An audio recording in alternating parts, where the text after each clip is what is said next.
Hello, good afternoon. कैसे हैं आप सब?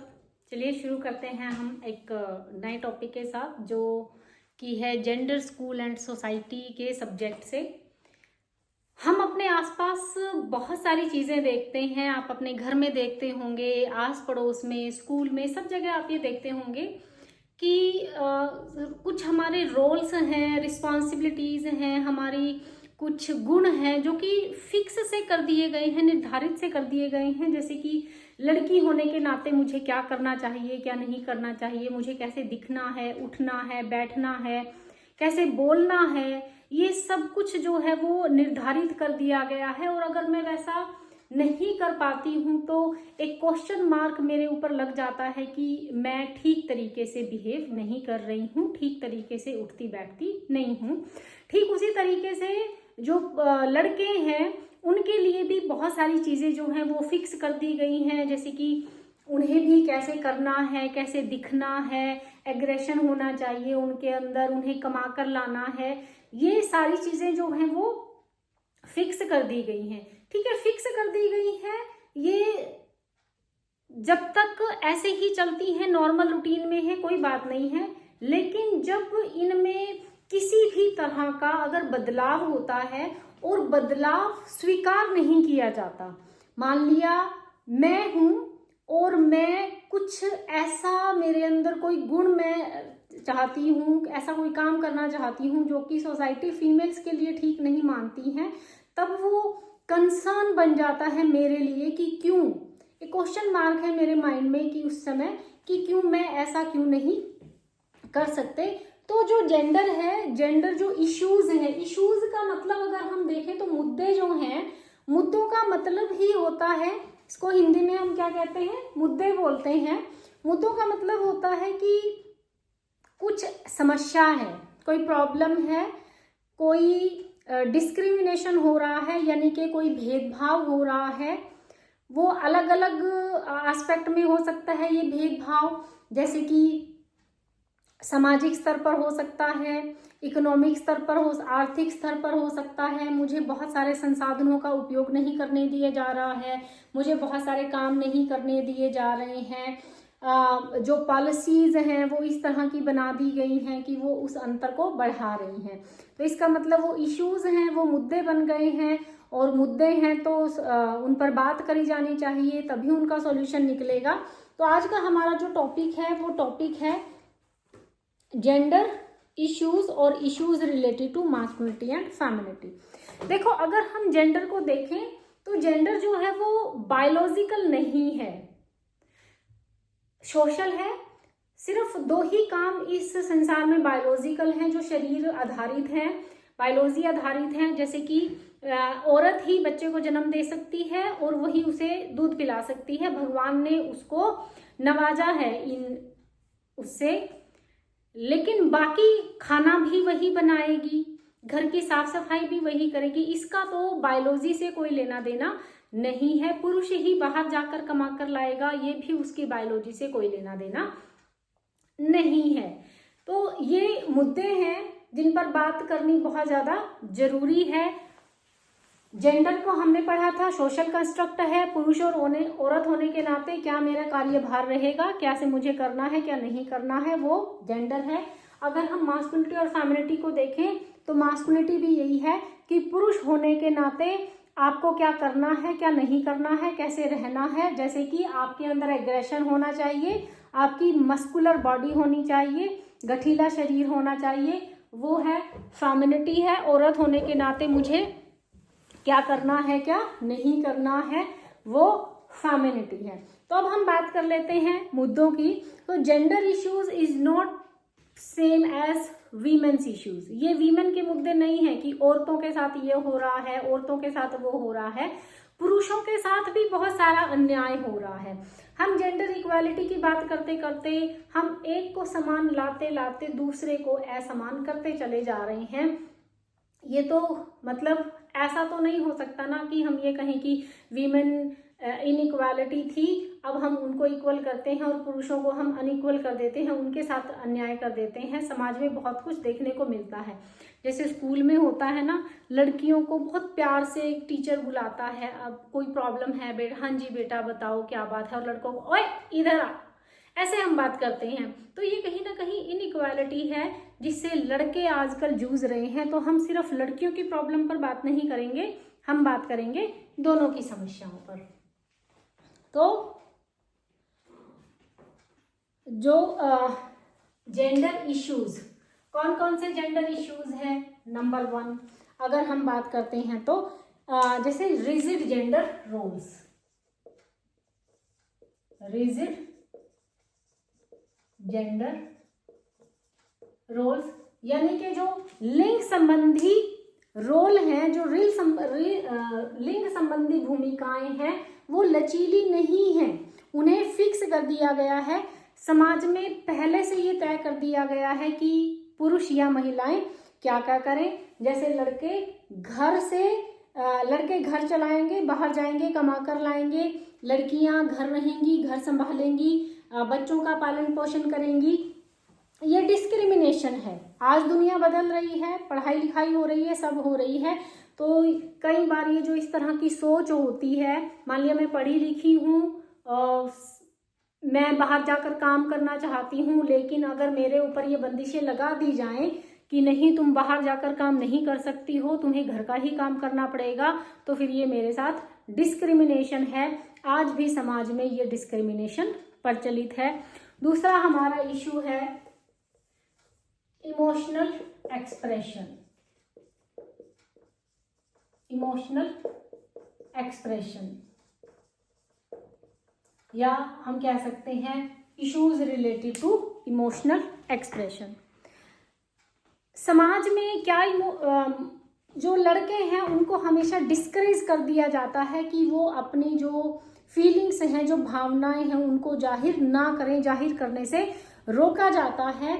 और जब उनको आप ये देखोगे कि लड़कों को हमेशा सिखाया जाता है कि लड़के रोते नहीं हैं, लड़के स्ट्रॉन्ग हैं, तो ये जो वजन है उनके कंधों के ऊपर कि वो किसी भी ऐसी परिस्थिति में सबके सामने अपने भावनाओं का प्रदर्शन नहीं कर सकते हैं, तो हम देखते हैं इसके बहुत भयानक परिणाम निकल कर आते हैं।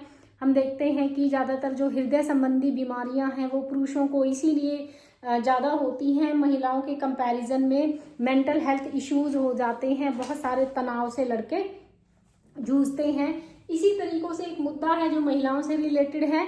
महिलाओं को कहा जाता है कि वो इमोशनल होनी चाहिए, उनमें बहुत सारी भावनाएं होनी चाहिए, लेकिन अगर वो असर्टिव हैं, असर्टिव मतलब अगर वो अपने हक के लिए खड़ी हो जाती हैं, वो एग्रेशन को शो करती हैं, तो वो उनके लिए जो है वो उपयुक्त नहीं माना जाता, उनको क्रिटिसाइज किया जाता है, आलोचना की जाती है, जिससे कि उनकी मेंटल हेल्थ के ऊपर बुरा प्रभाव पड़ता है। वो अपने आप को कहीं ना कहीं जो है वो नेगेटिव समझना शुरू कर देती हैं। Next issue is related to body image. Issue आप इनको ऐसे ही लिखेंगे सारे, issue related to body image. Body image से रिलेटेड कह सकते हैं, या हम इनको कह सकते हैं issues related to social and cultural expectation. Issues related to social and cultural expectation, यानी कि जो हमारा शरीर है, शरीर संबंधी मुद्दे या सामाजिक और जो सांस्कृतिक हैं उनकी जो उम्मीदें हैं, उनसे संबंधित क्या क्या मुद्दे हैं। अब हमसे क्या क्या उम्मीदें करी जाती हैं। लड़कियों के ऊपर काफी प्रेशर है, कल्चरल और social, they have to look beautiful. लड़कियों को सुंदर दिखना है, पतला होना है, मोटी नहीं हो सकती हैं, पतला दिखना है, सुंदर दिखना है। तो ये जो सुंदर दिखना है, ये जो पतला दिखना है, ये किस चीज को बढ़ावा देता है लड़कियों के? ये ऑब्जेक्टिफिकेशन को बढ़ावा देता है। ऑब्जेक्टिफिकेशन, ऑब्जेक्टिफिकेशन यानी कि लड़कियों का क्या किया जा रहा है, उनका हम ये कहें कि उपभोक्तावाद को बढ़ावा देता है, उनको वस्तु की तरह से इस्तेमाल किया जाता है। जैसे आप एडवर्टीजमेंट में देखते हैं, शेविंग क्रीम की एड है, लड़की का कोई लेना देना नहीं है, लेकिन उसमें भी एक सुंदर लड़की को उपयोग में लिया जा रहा है, तो वो ऑब्जेक्टिफिकेशन है उसका। इसी तरीके से आप ये देखते हो कि बड़ा प्रेशर है, बहुत सारे ब्यूटी प्रोडक्ट्स हैं, बहुत सारी एडवर्टीजमेंट ऐसी बनाई जा रही हैं जहाँ पर ये दिखाया जाता है कि you have to look beautiful, अगर तुम्हें कॉन्फिडेंट दिखना है तो, सक्सेसफुल होना है तो ये हमसे उम्मीद करी जाती है कि हमें सुंदर दिखना है। ये काफ़ी स्ट्रेस क्रिएट करता है उन लड़कियों के मनों के अंदर जो गोरी नहीं हैं, जो उम्मीदों पर खरा नहीं उतरती हैं, कुंठाएं घर कर जाती हैं उनके मनों के अंदर।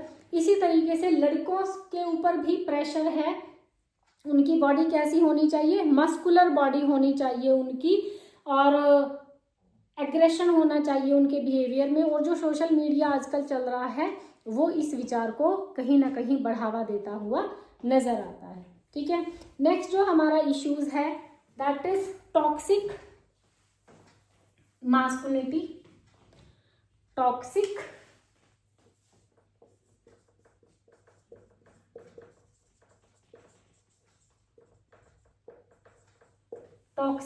मास्कुलिनिटी।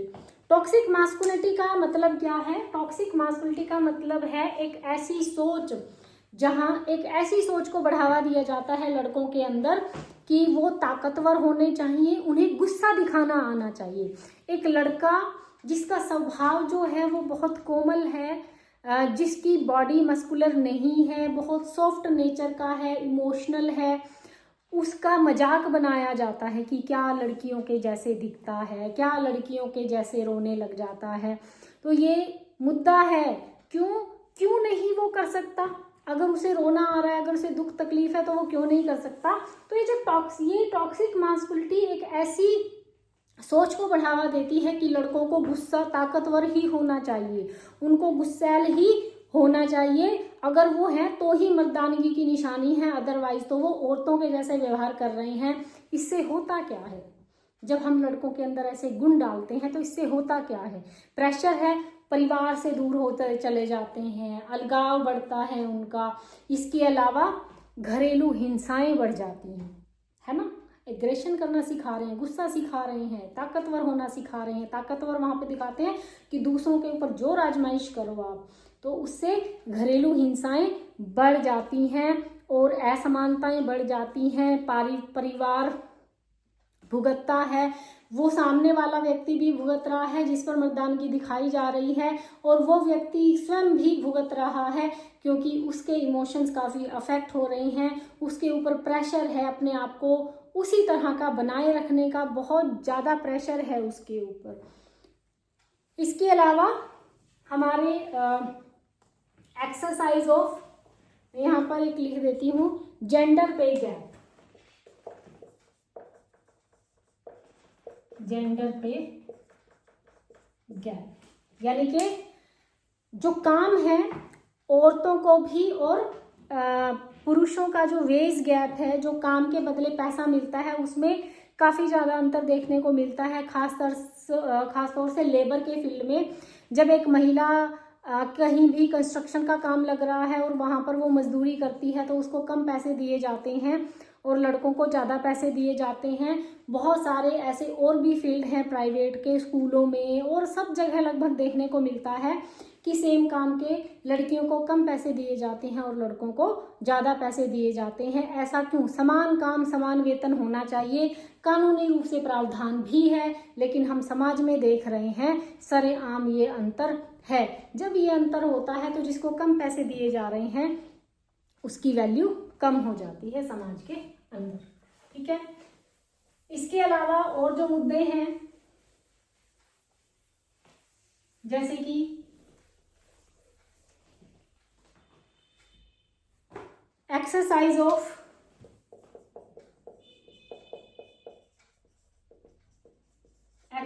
ऑफ सिविल एंड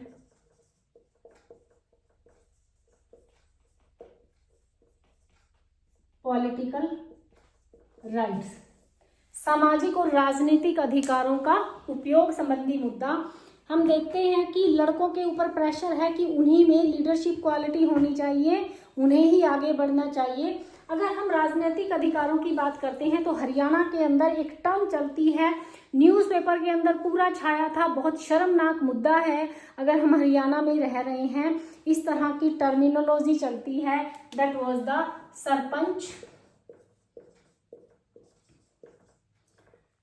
सरपंच पति। ये अखबार में छाया था, बड़ा छाया मुद्दा हरियाणा के अंदर चलता है। इसका मतलब क्या है कि महिलाओं के जो राजनीतिक अधिकार हैं उनका उपयोग उनके पति कर रहे हैं। सरपंची के चुनाव लड़े गए, अब ये हो क्यों रहा है, दरअसल की सीटें रिजर्व हो गई हैं। कानून कहता है कि महिलाओं की भी भागीदारी होनी चाहिए, पर हो नहीं पा रहा है। तो यहाँ पर होता क्या है इसके अंदर कि सीट रिजर्व हो गई है, उसका पति जो है वो इलेक्शन लड़ नहीं सकता, तो अब क्या होगा, उसकी जो औरत है वो इलेक्शन लड़ती है, वो जीत जाती है। लेकिन ये कब आया, जैसे कि एक मीटिंग चल रही है, उस मीटिंग के अंदर सरपंचों की मीटिंग है, उनको बुलाया गया है, वहाँ पर बहुत सारे जेंट्स बैठे हुए हैं, नाम बुलाया जाता है, गुलाबो देवी, हाँ जी मैं हाजिर हूँ, उसका हस्बैंड बोल रहा है, वो तो है ही नहीं मीटिंग में, ऐसे ही नाम बुलाते हैं कि संतरो देवी या सुनीता देवी, इस तरीके से नाम बुलाया जाता है और उनके पति बोलते हैं हाँ जी मैं हाजिर हूँ। तो मीटिंग लेने वाला जो व्यक्ति था वो बड़ा हैरान हुआ और उसने कहा क्या आप सुनीता देवी हैं? उसने कहा नहीं जी मैं सुनीता देवी नहीं हूँ, मैं उसका पति हूँ। तो उन्होंने कहा आप यहाँ क्या कर रहे हो? कहते वो तो जी आती जाती नहीं है कहीं बाहर, तो उसके सारे काम मैं ही करता हूँ। वो आती जाती नहीं है ये हमें नहीं पता, लेकिन उसको आने जाने दिया जाता भी नहीं है। जब तक वो बाहर निकलेगी नहीं, एक्सपोजर उसको मिलेगा नहीं, तब तक वो काम करना सीखेगी भी नहीं। तो हरियाणा के अंदर ये बहुत चलता है, बहुत सारे सामाजिक और आर्थिक राजनीतिक ऐसे अधिकार हैं जिनका उपयोग हमें करने नहीं दिया जाता। आप देखोगे कि इलेक्शन होते हैं तो कितनी टिकट औरतों को मिलती है, बहुत कम। उसके बाद जब जो जीत के आई होती हैं उनको मंत्रालय कौन सा मिलता है? बाल कल्याण मंत्रालय, कि भाई तुम इसी काबिल हो, घर संभालती हो, यहाँ भी आके यही मंत्रालय संभाल लो। इम्पॉर्टेंट मंत्रालय महिलाओं को दिए नहीं जाते। सीरियस कंसर्न का टॉपिक है, महिलाएं खुद भी जिम्मेदार हैं इसमें, रुचि नहीं दिखाती हैं। उनको वोट डालना है, या तो वोटें बनी ही नहीं हैं, और जब वोट डालने की बारी आती है उनको पता ही नहीं है किसको वोट डालनी है। उनका पति कहता है, उनका पिता कह देता है कि फलाने वोट डालने जाना है, इतने बजे चलना है और फलाने व्यक्ति को वोट डालने है, और वो वही मोहर लगा के आ जाती हैं। उनके अधिकारों का उपयोग कोई और ही कर रहा है। इसके बाद next is work life balance.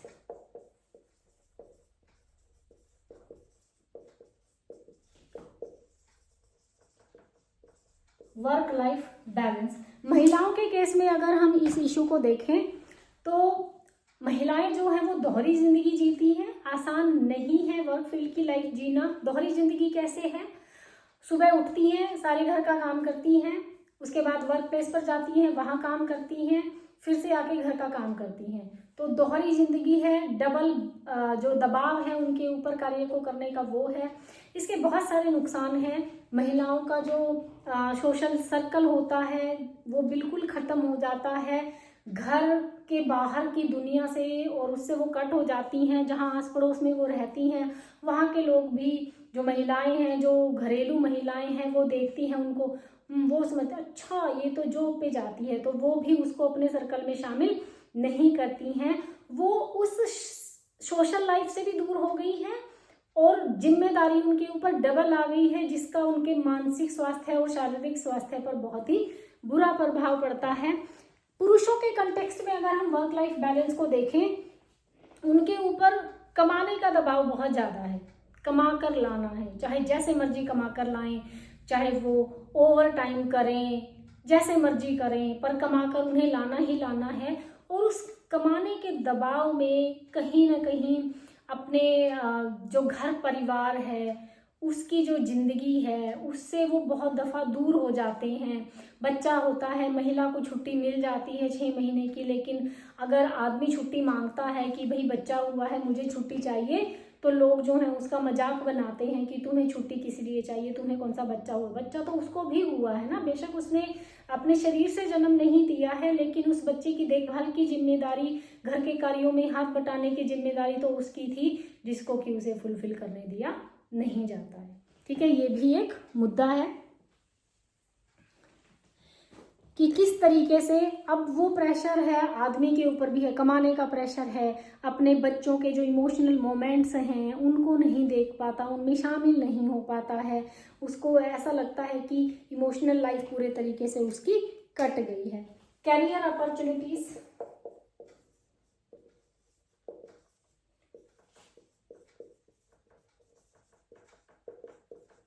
Career opportunities, career opportunities बहुत ही कम है, लिमिटेड हो गई हैं। कैसे?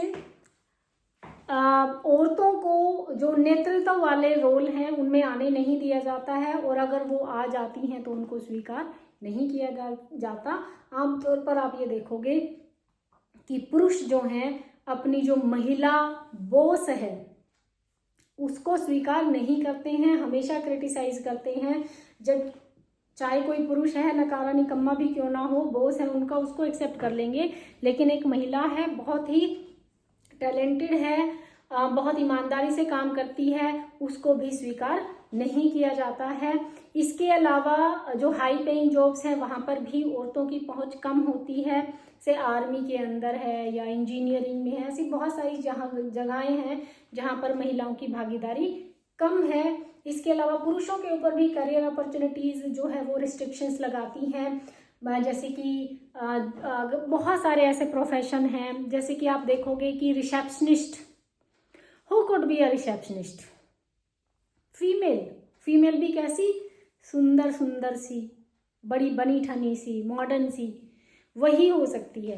तो ये जो रिस्ट्रिक्शंस हम लगाते हैं करियर को लेकर कि कैसा होना चाहिए, कौन इसको कर सकता है, कौन नहीं कर सकता है, जैसे कि अगर सिक्योरिटी गार्ड का काम करना है तो लड़की नहीं कर सकती है, ये सारी की सारी जो समाज ने बनाया कि ये काम ये करेगा, ये काम ये करेगा, वो हमारे ऊपर काफ़ी जो डिस्क्रिमिनेशन है वो लेकर आ जाती है। Next one is gender based violence.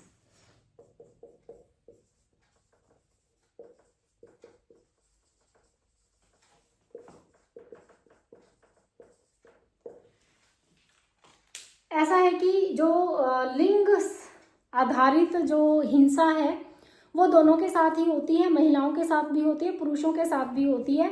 हालांकि महिलाओं के साथ जो हिंसा है वो थोड़ी ज़्यादा देखने को मिलती है, पर इसका मतलब ये नहीं है कि पुरुषों के साथ हिंसा नहीं होती है।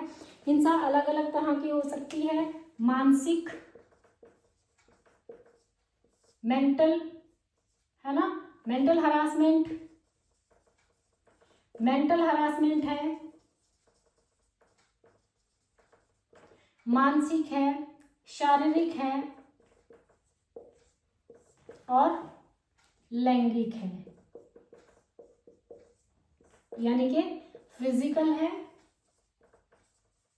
एंड सेक्सुअल, ये सारे के सारे हरासमेंट है। महिलाओं को ज़्यादातर इनका सामना महिलाओं को करना पड़ता है, सामना घर पर भी और घर से बाहर जब वो काम पर निकलती हैं वहाँ पर भी उनको इन समस्याओं से दो चार होना पड़ता है। क्यों होना पड़ता है? मुद्दा ये है ना कि क्यों होना पड़ता है। जैसे रात का समय है, 10 बज गए हैं, कुछ लोग खड़े हैं आपस में बतिया रहे हैं, उनके पास से कोई लड़का गुजरता है, वो ध्यान भी नहीं देते हैं कि कौन गया। लेकिन कोई लड़की अगर वहाँ से गुजर जाए तो क्या सारे ये देखते हैं, अरे इस समय ये अकेली कहाँ जा रही है। मतलब ऐसा लगता है कि जैसे वो किसी दूसरी एलियन उतर आया हो पृथ्वी पर, जिसे देख रहे हैं, जिसका सबका ध्यान जाए, अरे अरे एलियन आया, सबका ध्यान जा रहा है। क्यों? आपका लड़के पर ध्यान नहीं गया तो लड़की पर क्यों जा रहा है? औरत या पुरुष होने से पहले सबसे पहले हम ह्यूमन बीइंग हैं, उसी तरीके से हमें टैकल किया जाना चाहिए। लेकिन हमें बॉडी के आधार पर, शरीर के आधार पर किया जा रहा है। महिलाएं हर जगह छेड़छाड़ का सामना करती हैं, घर में उनको प्रताड़ित किया जाता है। देखो जो सेक्सुअल हरासमेंट के केसेस हैं, 90 से 95% जो सेक्सुअल हरासमेंट के केसेस हैं वो रिसर्चेस कहती हैं कि वो हमारे जानकार होते हैं किसी न किसी रूप में, या तो वो घर परिवार के सदस्य हैं, रिलेटिव हैं, या आस पड़ोस वाले हैं, या दोस्त हैं, जहाँ मिलने जुलने वाले हैं, वही होते हैं। ये हर तरह का होता है। सेक्सुअल हरासमेंट लड़कों का भी होता है। ये जो वर्क प्लेस पर हमें कैमरास देखने को मिलते हैं वो इसीलिए देखने को मिलते हैं। ऐसे बहुत सारे केसेस सामने आए। हमें लगता है कि लड़के थोड़ी ना सेक्सुअल हरासमेंट का सामना कर सकते हैं, वो थोड़ी शिकार होते होंगे, वो भी होते हैं। हम ये मान लेते हैं कि अरे लड़के को कौन मजबूर कर सकता है, क्यों नहीं कर सकता। जैसे कि एक औरत को हर कोई मजबूर नहीं कर सकता, ऐसे ही जरूरी नहीं है कि लड़का मजबूर नहीं होता है। एक केस था ये कॉरपोरेट सेक्टर का, जहाँ पर जो फीमेल बॉस है she want to have relation, वो अपने जो सबॉर्डिनेट है she want to have relation with that, वो उसके साथ शारीरिक संबंध बनाना चाहती है, पर वो लड़का मना करता है। तो वो जो है उसको काफ़ी टॉर्चर करती है। तंग आकर जब वो लड़का कंप्लेंट करता है तो वो जो बॉस है वो उल्टा उसी को फंसा देती है, क्योंकि समाज में आम धारणा है कि लड़के के साथ ऐसा नहीं हो सकता, लड़का कर सकता है, तो इजीली बिलीव कर लिया जाता है। उसके पास, बेचारे के पास इतने सबूत नहीं थे कि वो ये साबित कर पाए। तो बहुत जो है वो उसके बहुत कई ऐसे केसेस हुए। फिर उसके बाद कैमरास जो लगना है वो प्रारंभ हो गए हैं। तो आमतौर पर आप ये देखें कि अगर फीमेल प्रोस्टिट्यूट हैं तो मेल प्रोस्टिट्यूट भी तो हैं। तो किसके लिए काम कर रहे हैं मेल प्रोस्टिट्यूट? महिलाओं के लिए। अगर मेल प्रोस्टिट्यूट महिलाओं के लिए काम कर रहे हैं, अगर महिलाएं उनका इस्तेमाल कर रही हैं अपने शारीरिक संतुष्टि के लिए, तो वर्क प्लेस पर भी तो उनका इस्तेमाल किया जा सकता है, उनको प्रताड़ित किया जा सकता है। घर में भी बहुत सारी महिलाएं हैं जो पुरुषों को प्रताड़ित करती हैं। ये मुद्दे हैं पुरुषों के भी हैं कि खाली महिलाएं ही नहीं हैं भाई जो सामना करती हैं, पुरुष भी सामना करते हैं। नेक्स्ट जो हमारा ऑब्जेक्ट जो है हमारा, अगर हम इश्यूज की बात कर रहे हैं तो नेक्स्ट हमारा इश्यू है that is access to education.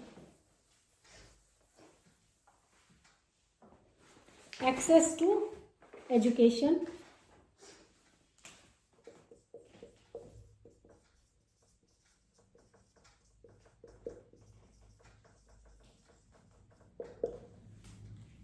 Researches कहती हैं कि आज के टाइम में भी 49% फीमेल्स के पास मोबाइल फ़ोन नहीं है। ये एक छोटा सा एग्जांपल है कि मोबाइल फ़ोन नहीं है, यानी कि 49% महिलाएं आज भी बहुत सारी फैसिलिटीज से वंचित हैं। अगर हम देखते हैं शिक्षा के क्षेत्र में, जब भी आंकड़ा निकल के आता है लिटरेसी रेट का, तो वहाँ पर महिलाओं का लिटरेसी रेट कम होता है और पुरुषों का लिटरेसी रेट ज़्यादा होता है। हम देखते हैं कि अगर परिवार की कैपेसिटी कम है खर्चने की, तो वो लड़के के ऊपर खर्च करना ज़्यादा पसंद करती है, बजाय कि लड़कियों की पढ़ाई जल्दी छुड़वा दी जाती है। ऐसा नहीं है कि लड़कों की पढ़ाई नहीं छूटती है, क्योंकि उनके ऊपर कमाने का प्रेशर है। अगर खुदा ना खास्ता घर में उसके फादर हैं जो कमाने वाले थे, उनको कुछ हो जाता है तो घर परिवार पालने की जिम्मेदारी लड़के के ऊपर आ जाती है। बट इन जनरल गरीब तबके के अंदर खास तौर से जब औरत और पुरुष दोनों कमाने जाते हैं तो घर में छोटे भाई बहनों को संभालने की जिम्मेदारी लड़की के ऊपर आन पड़ती है। तो ये एक इश्यू का काम है कि शिक्षा जो है वो उसकी अपॉर्चुनिटीज दोनों को समान रूप से मिलती नहीं है। इसके अलावा जो एक है trans and non binary individuals, issues related to issues related to non-binary individuals. Non-binary ये एक बड़ा मुद्दा है। अगर हम पुरुषों और औरतों के मुद्दे को भी छोड़ दें तो ये एक बड़ा मुद्दा है, जिनको हम थर्ड जेंडर कहते हैं। लेस्बियन हैं, गे हैं, होमोसेक्सुअल हैं, बायसेक्सुअल हैं। हम ये देखते हैं कि उनके साथ बहुत सारा डिस्क्रिमिनेशन है हर क्षेत्र में। हेल्थ में भी है, एम्प्लॉयमेंट सेक्टर में भी है, लीगल रिकॉग्निशन में भी है। बहुत सारे कानूनी प्रावधान हैं जिनमें थोड़ा बहुत बदलाव अब हुआ है, लेकिन हर क्षेत्र में इनके साथ बहुत ज़्यादा ही भेदभाव होता है। तो हम ये देखते हैं कि कितने सारे जो हैं कि जो इश्यूज़ हैं वो हैं, ये इश्यूज़ हैं, इनका समाधान किया जाना चाहिए। बहुत सारे ऐसे मेजर्स हो सकते हैं जिन पे हम अगली क्लास में बात करेंगे। तो आज का हमारा टॉपिक था जेंडर इश्यूज़। होप आप सब लोगों को समझ में आ गया होगा। मकसद सिर्फ पेपर पास करना नहीं होता है, मकसद है कि आप सोचने पर मजबूर हो जाओ, आप समझने पर मजबूर हो जाओ कि समाज में क्या चल रहा है और हम उन चीज़ों को दूर करने का प्रयास कर सकें। क्योंकि हम टीचर बनने वाले हैं, फ्यूचर टीचर हैं, तो हमारे कंधों के ऊपर ये जिम्मेदारी थोड़ी सी ज़्यादा आ जाती है। Okay, thank you.